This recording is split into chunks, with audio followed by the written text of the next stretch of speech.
자, 이 갈고리 모양 철사 하나로 사무실 자동문 스위치를 누르고서 뭐 안에 들어가서 금품을 털었다.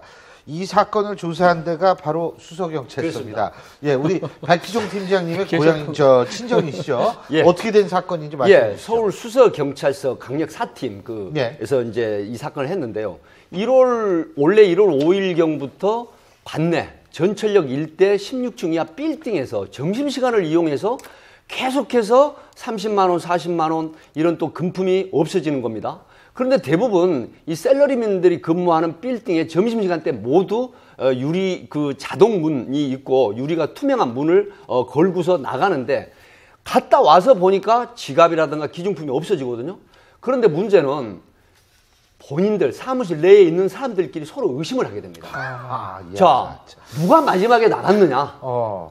혹시 우리 안에서 누가 훔쳐간 거 아니야? 현금 20만 원, 30만 원. 그런데 굉장히 부자들이 볼 때는 큰 돈이 아니지만 한 달에 200, 300 미만 받은 샐러리맨들은 굉장히 큰 돈이거든요. 당연하죠. 그렇죠. 그래서 내부적으로 이제 이런 다툼이 결국 수서경찰서 최주원 서장이나 박동훈 형사과장한테 이제 전달이 됩니다.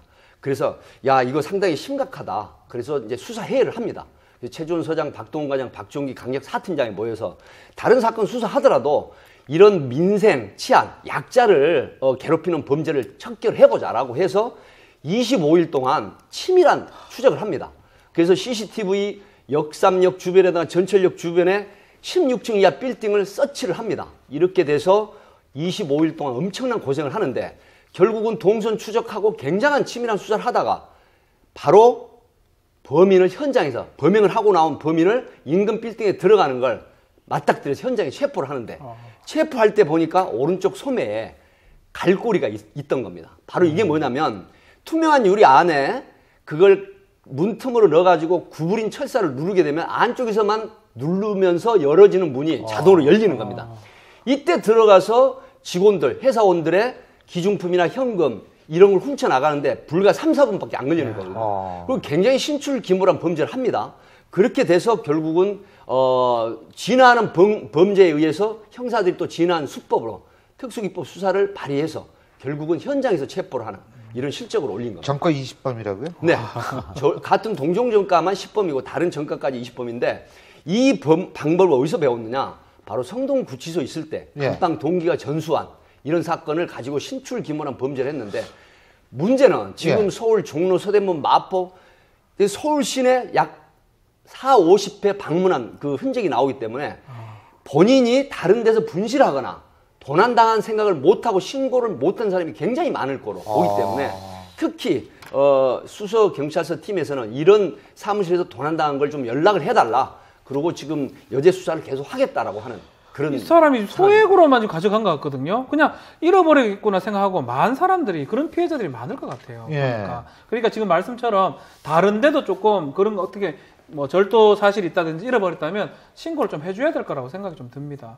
아주 좀 머리 좋네요. 진짜. 근데 아까 말씀하신 게 16층 이하 빌딩이라고 그렇습니다. 말씀하셨는데 그것도 자기가 생각할 때는 계산을 하고서 16층 이하. 그렇습니다.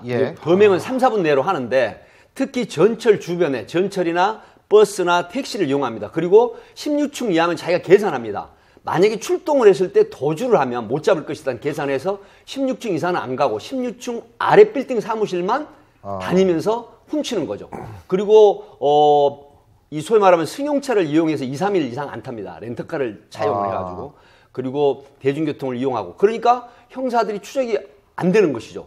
그런 것을 결국 25일 동안 서울 수서경찰서 강력 4팀에서 뭐 최주원 서장이나 박동훈 과장이 일심 동체를 해가지고 이 사건을 체포를 했는데 사실 피해액은 그렇게 많지 않다고 하더라도 정말로 그 어려운 그런 사람들의 피해를 계속할 수 있는 걸 범인을 현장에서 체포한 겁니다. 가장 중요한 거는 그렇게 자기들끼리 의심하다 보면은요, 이게 의심이 의심을 낳기 때문에 끝이 없어져요.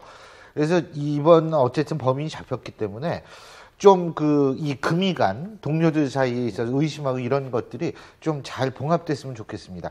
정치권은 봉합이 안 되는데 우리 이렇게 직장 생활하는 사람들끼리는 봉합할 수 있으면 봉합하는 게 좋겠죠. 오늘 네 분 말씀 여기까지 듣겠습니다. 고맙습니다.